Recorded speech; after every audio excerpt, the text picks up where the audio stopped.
Bismillahirrahmanirrahim. Assalamualaikum warahmatullahi wabarakatuh. Perkenalkan, nama saya Sakila Azri. Baik, pada kesempatan kali ini, pada minggu ke-7, saya akan sedikit membahas tentang topik yaitu rezim politik. Nah, sebelum kita masuk ke topiknya apa itu rezim politik, sebelumnya teman-teman sedikit informasi bahwa sumber penjelasan atau sandaran yang saya dapatkan yaitu dari buku-buku karya Profesor Miriam Budiarjo. Mungkin udah banyak ya teman-teman yang tahu siapa sih Profesor Miriam Budiarjo itu dan apa aja buku-bukunya. Nah, tapi saya ingin sedikit mengulas nih profil Profesor Miriam Budiarjo. Mungkin teman-teman ada yang belum tahu. Jadi Prof. Miriam itu adalah seorang ilmuwan politik Indonesia yang memberikan banyak kontribusi dalam kajian politik Indonesia, khususnya mengenai rezim politik dan dinamika kekuasaan. Dalam beberapa tulisannya, ia membahas tentang rezim politik sebagai struktur kekuasaan yang menentukan bagaimana suatu negara itu dikelola, siapa yang memegang kekuasaan, dan bagaimana legitimasi kekuasaan tersebut dipertahankan. Nah, baiklah teman-teman, langsung aja ya kita masuk. Apa sih rezim itu?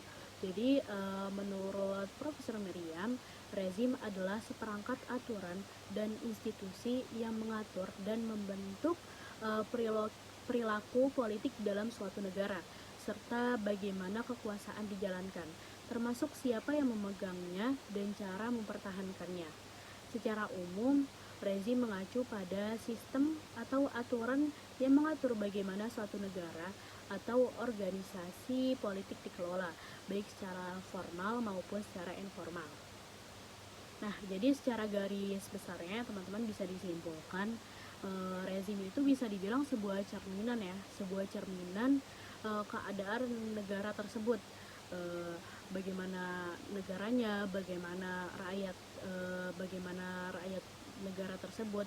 Jadi bisa dibilang rezim itu adalah sebuah komponen pokok dalam struktur bernegara. Baik, selanjutnya kita masuk ke subtema berikutnya, yaitu tentang pembagian klasifikasi rezim politik. Jadi teman-teman, ternyata rezim politik itu ada klasifikasinya nih. Nah, dari yang Profesor Miriam sebutkan, beliau membagi klasifikasi rezim politik dalam konteksnya itu yaitu negara Indonesia ya. Rezim politik dalam konteks negara Indonesia ada beberapa fase. Nah, beliau berfokus fasenya itu pada era kemerdekaan, pasca kemerdekaan, Orde Lama. Mohon maaf, saya ulangi kembali. Jadi Profesor Miriam membagi rezim politik dalam konteks negara Indonesia dalam beberapa fase. Fase yang pertama yaitu pada saat era kemerdekaan, pada era pra-kemerdekaan, pasca kemerdekaan, Orde Lama, Orde Baru, dan Orde Reformasi.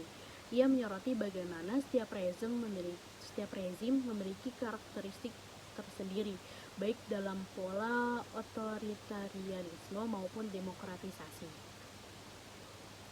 Nah,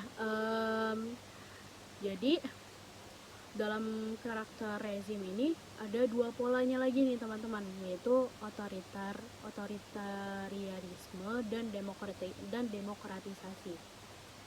Yang pertama, mari kita bahas tentang pola yang pertama, yaitu rezim otoritarian.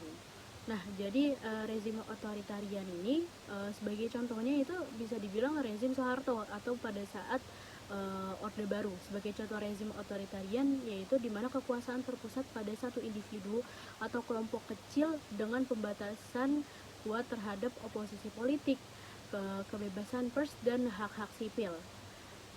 Nah, peran militernya itu memainkan peran kunci dalam politik Indonesia, terutama pada masa Orde Baru, di mana militer tidak hanya sebagai penjaga keamanan, tetapi juga sebagai alat politik untuk mempertahankan kekuasaan.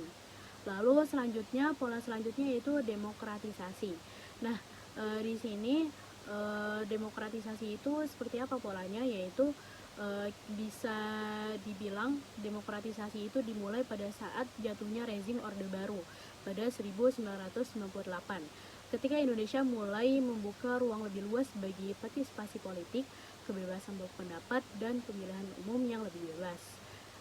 Sedikit tambahan catatan, sebagai polisasi rezim politik demokratisasi, dalam teori memang Indonesia terbilang sebuah negara yang bisa dibilang menganut penuh demokratis. Akan tetapi pada praktek atau implementasinya, sepertinya negara Indonesia tidak atau belum mempraktekkan sebagaimana seharusnya. Baik, saya kira cukup untuk sedikit penjelasan tentang apa itu rezim politik. Saya ingin menyampaikan sedikit closing statement. Baik, terima kasih teman-teman.